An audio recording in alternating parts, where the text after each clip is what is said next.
아까 우리 배종찬 소장님, 배종찬 고수님께서 아까 양공추라는 표현을 쓰셨어요. 네네. 양공추가 이제 양문석, 공영훈 그리고 추미애. 근데 이 세 분 다 경기도 좀 계세요. 뭐 한 분은 안산갑, 한 분은 화성을, 다른 한 분 하남갑. 자, 근데 경기도 판세가 저는 굉장히 궁금한데 원래 경기도 하면 민주당이 압도적으로 강세다 이런 말을 듣거든요. 근데 그렇죠.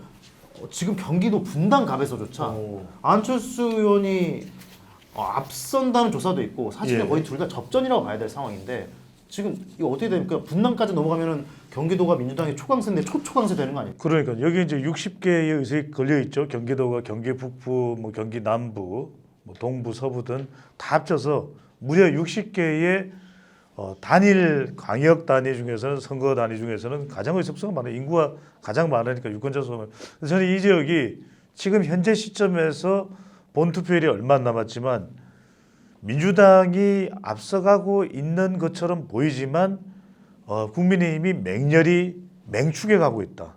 뒷덜미를 잡고 있다. 이런 분석을 할 수가 있겠는데 그런 가장 큰 이유는 민주당이 상당히 기세 등등했죠. 기세 등등했고 공천 이제 막장 공천, 파장 공천, 비명 행사 공천 이후에는 이제 수습이 돼가는 국민이었어요. 더군다나 이 경기도라는 지역 특성이 다른 지역에 비하면 그래도 이재명 대표의 정치적인 또 흔적이 남아 있는 곳이고 지금 광역단체장도 김동연 더불어민주당이고 그리고 현역들이 워낙 또 많아요. 그런 상황이고 또 서울에서 밀려나간 뭐 표현을 밀려나간이라고 하니까 좀 야속하게 들릴 수 있습니다. 부동산 집값 때문에 젊은 세대들이 민주당 지지 성향이 강했죠. 이전부터 이들이 사실은 경기도의 위성도시권에서 뭐 유권자들로 뭐 대규모 분포가 돼 있어요. 그러다 보니까 이런 선거 유권자 구조상으로도 민주당이 상당히 유리한 환경인데 저는 이게 뒷덜미를 잡는 게 이른바 양공추 현상이다. 그러니까 지금 추미애 후보자도 경기도 하남갑이죠.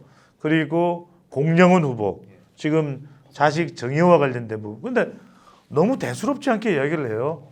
많은 젊은이들이 고통받고 있는 가운데 저도 대기업에 임원을 했지만 머리 숙여서 우리 젊은 세대들의 고통에 사과드립니다. 제가 그런 청년 세대들의 마음을 그렇게 이야기하면 뭐가 문제냐? 종효세 냈잖아. 막 이렇게 이야기를 해요. 증여세.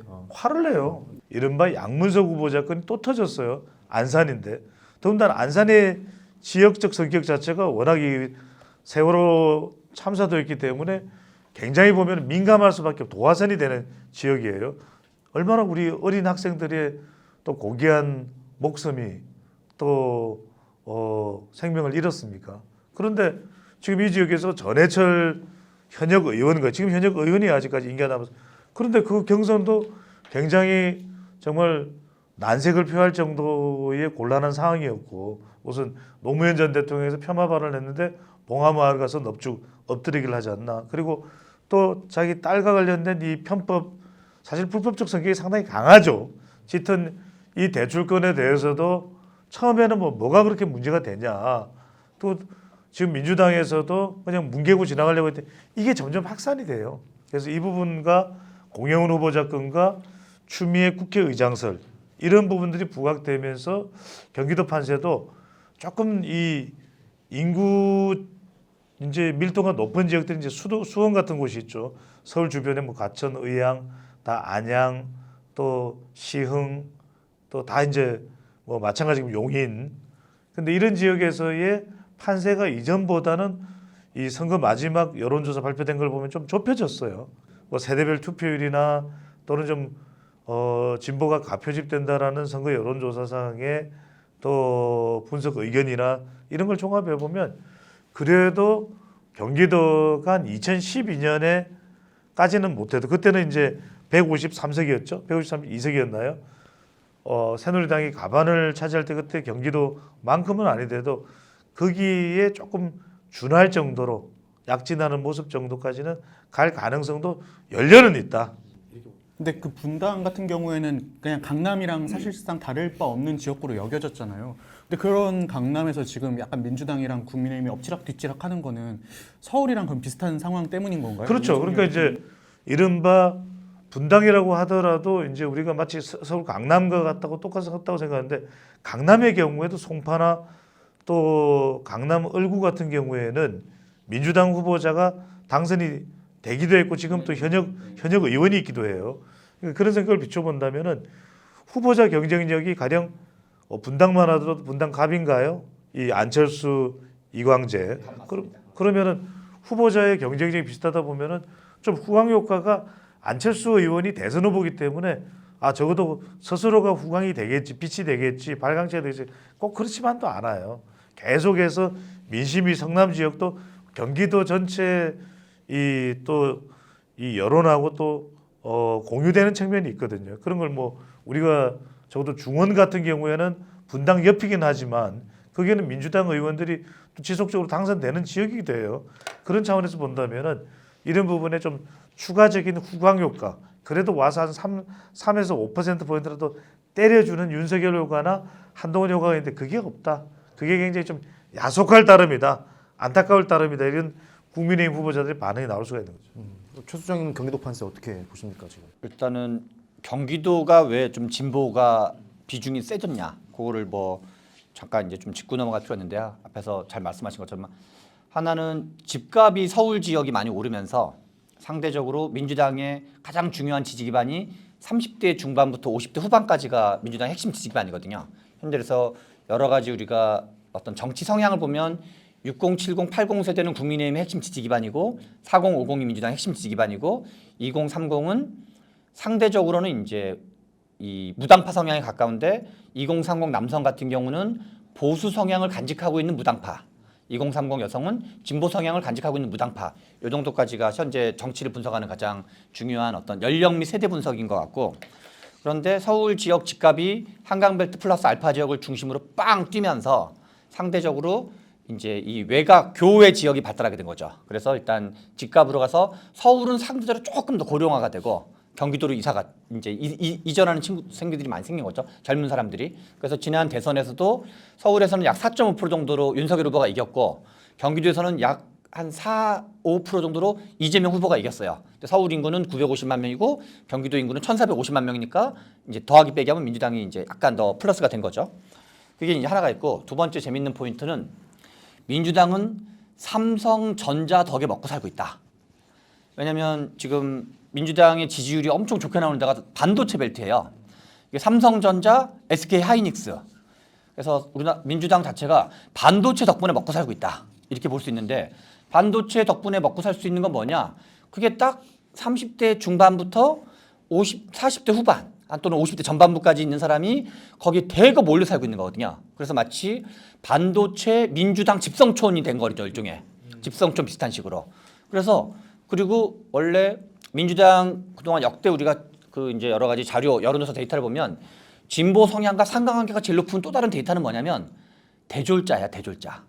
대졸자가 특히나 뭐 민주화 운동 세례라든가 여러 가지 사회적, 문화적, 역사적 경험들을 받았기 때문에 지금 이 60년대생들과 70년대생들이 되게 하냐면 민주화 운동의 에너지가 남아 있을 때 대학 진학률이 펑 뛰었던 세대거든요. 그래서 그런 점들이 있기 때문에. 그런데 반도체는 특징이 뭐냐? 고학력자들이 많아요. 고학력자들. 그래서 지금 이 우리가 반도체 벨트라고 불리는 수원, 그다음에 평택, 용인, 화성, 이게 고학력 30대, 40대, 50대가 대거 몰려 살고 있는 거죠. 그래서 그냥 민주당 지지층 곱하기 지지층인 거냐. 그래서 이제 이 지역이 상대적으로 이제 되게 셌던 거다. 그래서 실은 국민의힘 쪽에서 그런 걸 고려했으면 약간 좀 더 이제 약간 기업 친화적이면서도 약간 이제 중도 진보스러운 느낌이 약간 드는 사람. 과거 2016년 문재인 대표 시절에 김종인 비대위원장으로 치면 뭐 그때 민주당인 양양자, 조홍천 이런 분을 영입했는데 저쪽은 거꾸로 영입할 필요가 있었죠. 이쪽 계통이면서도 약간 진보 색깔이지만 국민의힘이 이걸 포용하는 모양새. 그런 게 이제 좀 전또 좋은 공천이었을 텐데 그런 점들이 좀 영향을 미치고 있고, 분당 가불 같은 경우는 재밌는 게 그러니까 우리가 지난번에 원래 이제 한참 정치권에서 민주당이 처음으로 분당을 이긴 게 2011년 재보선에 손학규 강재섭하고 붙어서. 그렇죠. 손학규 씨였었거든요. 그래서 당시 이제 뭐 천당 밑에 분당, 그러니까 그건 이제 보수 입장에서 천당 밑에 분당이 있다는데 그때 처음으로 이긴 뒤로 몇 번 더 이겼죠. 지금 손학규 의원 지역구를 물려받은 분이 김병욱 의원이고, 그리고 이제 이광재 후보 같은 경우 그 전에 김병관 후보가 당선된 적이 있었죠. 2016년도에.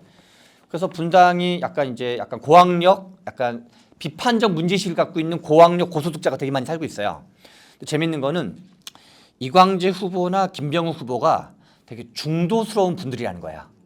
이광재 후보랑 안철수 후보는 약간 캐릭터가 좀 비슷해요. 중도스러운. 그래서 약간 너무 보수스럽지도 않고 너무 진보스럽지도 않은. 그리고 김병욱 후보도 제가 이제 김병욱 의원님이랑 같이 글로벌 대기업 관련된 국회 토론회 같은 거 한 적이 있거든요. 그래서 뭐 삼성전자도 부르고 현대차도 부르고 뭐 이런 걸 해서 그리고 김병욱 후보께서 가장 이제 재개발 재건축도 주도했어요. 그래서 민주당의 좀 진보 색깔 강한 분들은 야 너무 좀 약간 오른쪽스럽지 않아? 라는 불만을 가릴 정도로 민주당 내에서 보기에는 그러나 그래서 이광재 후보나 김병욱 후보 이 두 분이 약간 분당 색깔과 좀 맞는 그래서 어떤 개인 캐릭터 요인도 제가 보기엔 적지 않게 작용하는 것 같다.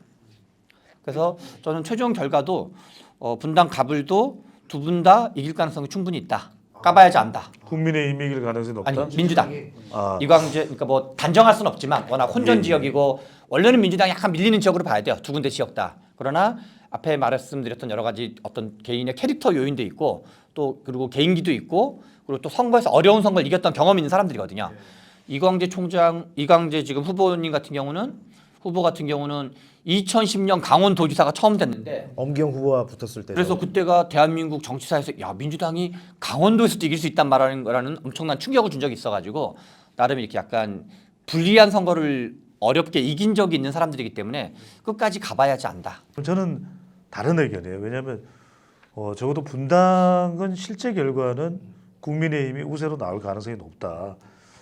안철수 후보도 그렇고 김은혜 후보도 그렇고 왜 그러냐면은 사실 저는 반도체 벨트라서 민주당이 아니라 젊은 세대가 많기 때문에 민주당이라는 게 더 맞는 분석인 것 같아요. 왜냐하면 꼭 굳이 반도체가 아니더라도 지역적으로 수도권에 젊은 세대가 많은 곳은 상당히 민주당 성향이 나타나는데 그게 이제 이른바 30대, 40대, 50대 초반까지를 공략하지 못한 거죠. 그래서 이들이 대체로 민주당 지지 성향이 나오는데 자 그런데 한번 따져보면 이들 세대가 반도체 벨트 있는 사람들이 이재명 대표에게 환호하느냐 그건 또 아니에요. 그러니까 말하자면 우리가 지금 여론조사상으로서는 40대가 민주당 후보자에 대한 지지율이 높은 것은 저도 선택이기 때문에 그렇게 하지만 정작 투표소에 나오겠느냐. 왜냐하면 투표소까지 나가는 적극성은 약간 분노 심리가 있어야 돼요. 아 정말 윤석열 정부 끌어내려야 되겠다. 그런데 윤석열 정부가 따지고 보면 반도체에 대해서 얼마나 성장 주도 정책을 견지하고 있어요. 견인하고 있어요. 용인 반도체 클러스터도 윤석열 정부에서도 더 강조하는 것이거든요.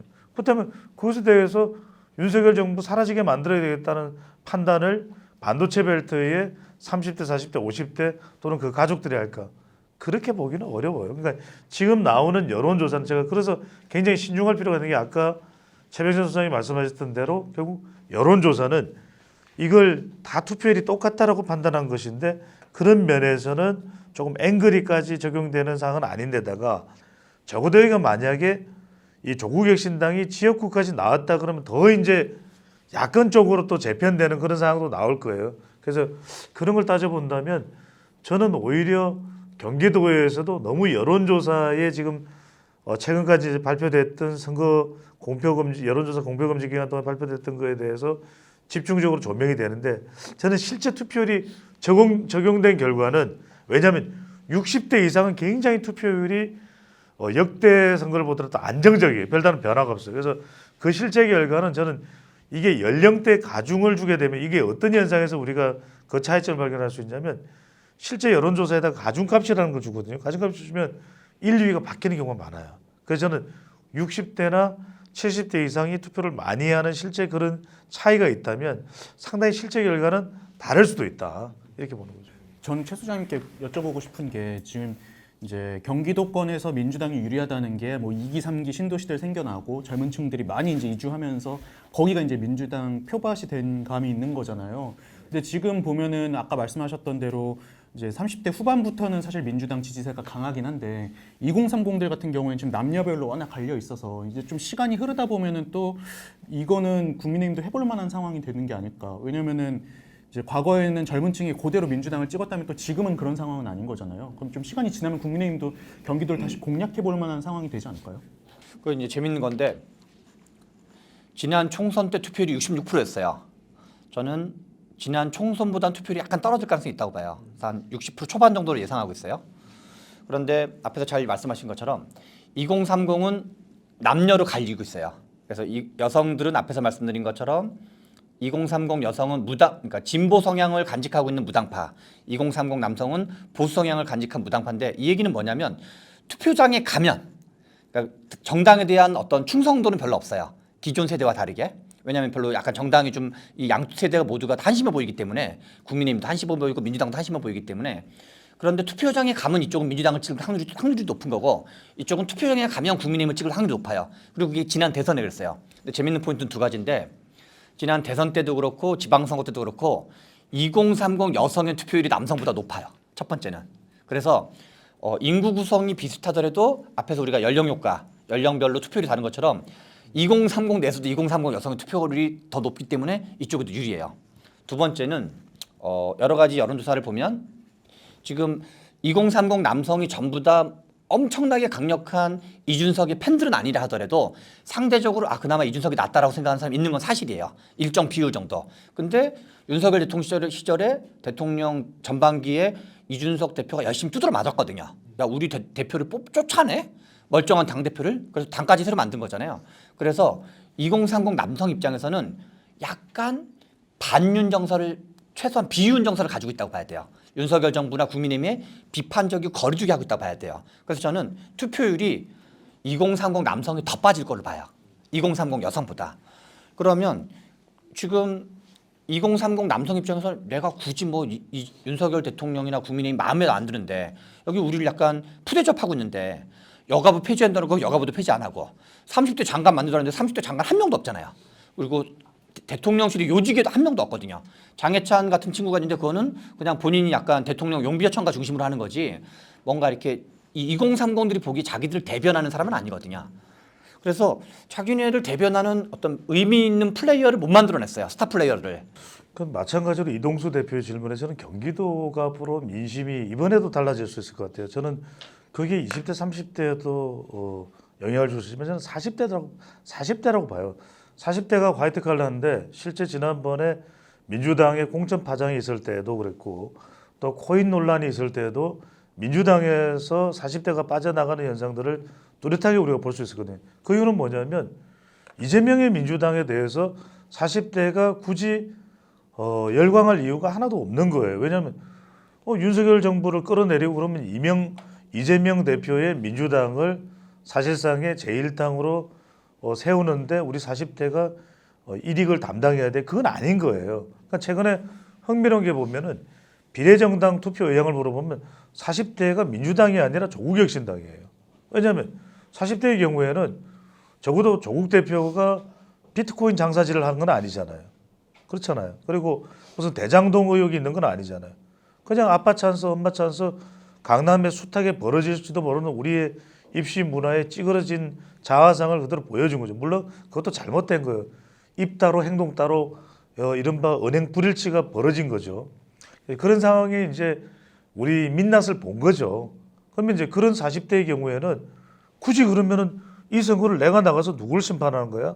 윤석열도 심판해야 되고 이재명도 심판해야 되고 조국도 이제 좀 마음이 달라지긴 했지만 그렇다고 해서 나가서 표를 줄 건 아니잖아요. 저는 오히려 40대에서 투표율이 굉장히 좀 낮아질 가능성을 배제할 수 없다. 왜 굳이 나가서 대한민국이 달라지는 게 있을 수 있을까? 가령 추미애 국회의장? 아니 그렇잖아요. 젊은 사람들은 먹고 살기 바쁜데다가 서울에서 집 한 칸 장만 못해서 겨우 GTX 들어오는 그냥 화성 동탄에 집 마련해서 반도체 벨트다 어쩌다 산다. 그런 사람들은 자괴감이 느껴질 거예요. 서울에서 자식한테 잠원동에 딸 11억 대출 얻어서 그게 지역구가 다른 데가 아니라 안산이란 말이에요. 화성이란 말이에요. 하남갑이란 말이에요. 그럼 40대가 굳이 나갈 이유가 있을까? 저는 오히려 경기도의 민심 그리고 민주당에 미치는 영향을 보면 40대가 굳이 나갈 이유가 없어요. 두 분이 지금 경기도 얘기를 길게 해주셨는데 경기도 딱 한 군데만 더 얘기하고 바로 넘어가겠습니다. 왜냐하면 이건 우리 30대 독자들이 20대 독자들이 궁금해요. 화성을 과연 이준석 생환할 수 있나? 근데 최근의 여론조사를 보면 이제 사실 이 방송은 여론조사 공표 금지 시점에 나가긴 하지만 이준석 후보가 아주 미세하게 좀 오르는 추세이긴 해요. 공영훈 후보가 조금 떨어진 추세이긴 하고 그리고 최근 조사는 그게 반영이 잘 안 됐어요. 공영훈 후보 논란이. 일단 최 소장님 어떻게 보세요? 이준석 대표가 정치적으로 한국 정치에서 나름 의미가 있는 사람이라서 먼저 생각을 해요. 그리고 잘 되기를 진심으로 바라는 사람이고 이준석 대표의 최대 매력은 개기는 거라고 생각해요. 왜냐하면 세대 교체의 본질은 한편으로는 세계관의 교체이기도 하고 뭔가 기존의 것을 부정하는 거거든요. 그런데 현재 민주당 계열이든 국민의힘 계열이든 약간 뭔가 이렇게 기존의 걸 순응하는 사람이 많은데 이런 약간 좀 그 기존과 다른 사람이 저는 의미가 있다 생각을 해요. 그게 뭐 싸가지가 없다고 표현하든 뭐라고 표현하든 간에 그런 사람이 몇 명 있어야 된다 정치에서는. 그래서 이준석 대표가 잘 되길 바라는 거를 전제로 얘기를 하면 이준석 대표가 이기는 거 쉽진 않아 보인다. 그래서 여러 가지 확인되고 있는데 그래서 저는 현재 화성을이 이준석의 정치학교라 생각을 해요. 그 얘기를 좀 이제 드리고 싶은데요. 이준석 대표는 그동안 어떻게 정치적으로 성장했는지를 우리가 복귀해봐야 되는데 안티페미 전략을 중심으로 2030 남성을 결집했어요. 그리고 2030 남성이 다 그런 건 아닌데 여러 가지 지표를 보면 안티페미에 민감한 2030 남성 일부가 있는 걸로 확인되고 있어요. 2030 남성이 다 그런 건 아니지만 일정 비율이 그런 사람이 있는 건 확인되고 있어요. 다른 세대에 비해서. 특히 20대 남자가 더 그런데. 그래서 이준석 대표는 비유하면 국민의힘이라는 거대 보수 정당이 있을 때는 이준석 대표가 가지고 있는 표가 남성 2030 남성의 4 내지 6%예요. 거대 보수 정당의 4 내지 6%를 플러스 알파라는 건 어마어마한 부가가치예요. 대선 판세를 다툴 정도로. 지금 민주당 전체 판세에서 우리가 좀 얘기가 덜 된 게 조국혁신당의 의미가 전 얘기가 덜 돼서 했는데 조국혁신당이 그 역할을 하고 있는 거야. 한 4 내지 6%를 플러스 시킨 거거든요. 지역 후보들 표가 다 올라갔어요. 득표가. 그런데 이준석 대표가 독자 생존을 하면서 탈당을 했잖아요. 자기 당을 만들었을 때는 4 내지 6%인 정치인이 된 거예요. 이 정당은 4 내지 6%인 당이에요 그냥. 그러면 우리가 얼마 전에 이낙연 뭐 원칙과 상식 등등이랑 빅텐트 논의가 나왔는데 빅텐트와 같은 말의 다른 표현은 뭐냐면 빅텐트, 다양성, 잡탕은 원래 같은 말이에요. 빅텐트란 말은. 그런데 합당하자마자 뭐를 했냐면 류호정을 까고 배복주 전 부대표를 깠거든요. 왜냐하면 이준석 대표의 지지 기반이 매우 까탈스러운 지지층이었거든요. 2030 남성이 야 쟤네 페미잖아. 쟤도 페미잖아. 쟤도 페미잖아. 그러니까 그걸 미처 생각하지 못했던 거죠. 그래서 자기 지지층이 아주 극성스럽게 뭔가 항의가 들어오니까 야 내가 쟤네 다 쫓을게. 그리고 쟤네랑 나랑 사이 안 좋아 하면서 그거를 막 깐 거거든요. 그러면 실은 그거를 미처 생각 못한 거죠. 그래서 이준석 대표가 저는 이제 되게 이 화성을 지역구 자체가 이준석 대표의 정치학교라고 생각하는 이유는 이준석 대표가 지역구를 나갔어요. 지역구를 나갔는데 제가 아직 데이터를 보진 않았는데 미루어 짐작컨대 2030 남성에서 압도적 지지를 전 받을 수 있을 것 같아요. 우리가 이제 정치권의 유명한 그냥 속옷 중에 하나는 인지도가 깡패다가 있거든요. 뭐 공영훈 그다음에 또 누구죠? 한정민, 공영훈, 한정민, 이준석 중에서 이준석을 모르는 유권자는 제가 거의 없을 거거든요. 특히나 거기 평균 연령이 34세이기 때문에 인지도가 깡패인 이준석은 왜 공영훈 후보에 비해서 반토막밖에 안 나올까 지지율이. 그거는 본인이 안티페미 전략으로 2030을 결집하면서 동시에 2030, 40 녀석을 적으로 만든 거거든요. 그래서 제 주변에 있는 2030, 40의 여성분들 중에 이준석 좋아하는 사람을 전 본 적이 거의 없어요. 엄청 싫어요, 엄청. 그게 이제 뭐 누구 잘잘못을 떠나가지고. 그래서 이준석 대표는 2030 부분적으로 2030, 40 남성까지의 지지율을 받고 나머지를 적으로 돌리고 그러니까 보수 일부 표를 갈라먹은 건 성공한 건데 이제 2030 남성은 이제 여성은 또 이제 민주당 지지 성향이 강하기 때문에 그러니까 2030, 40 여성표는 거의 못 가지고 온 거예요. 거의. 그게 26%다.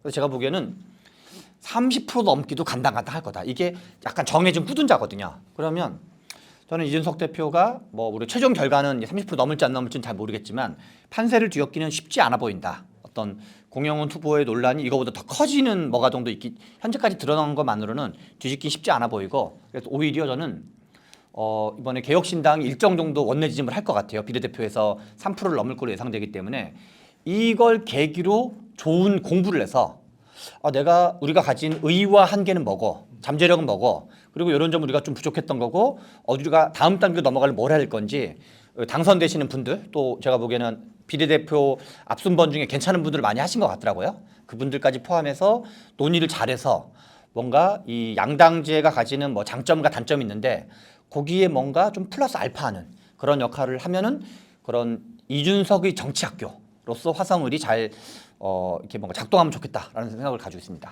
이준석 후보자가 참 어렵다 이번 선거는. 그리고 예상됐다. 준석아 그렇지만 힘내라. 이런 또 지지자들이 있을 것 같고 저는 경기지사에 도전해야 된다. 경기지사에 도전해야 된다. 지금 이준석은 몇 번 더 자빠져야 돼요. 왜 그러냐면 그 과정을 통해서 이른바 이제 이준석이라고 하는 야생마가 준마가 되죠. 준마가 돼야 적토마가 되고 적토마가 돼야 여포를 만나고 여포를 만나야 초선을 만나고 초선을 만나야 동탁을 만나고 이런 이제 상황이 되는 건데 이게 왜 중요하냐면 첫 번째 이 지역구를 보면 경기도 화성을이 이미 한정민 후보자와 분산이 돼버려요. 이건 예견했던 일이야. 어차피 1강 2중이 될 것이라는 것은 누구나 예상을 했던 일이기 때문에 분산 현상에 따른 한계 이걸 고스란히 드러냈다. 두 번째는 이제 스펙트럼이에요. 이준석 후보자를 이야기하면 이른바 갈라치기, 젠더 갈등, 싸가지 이런 온갖 우리 정치권의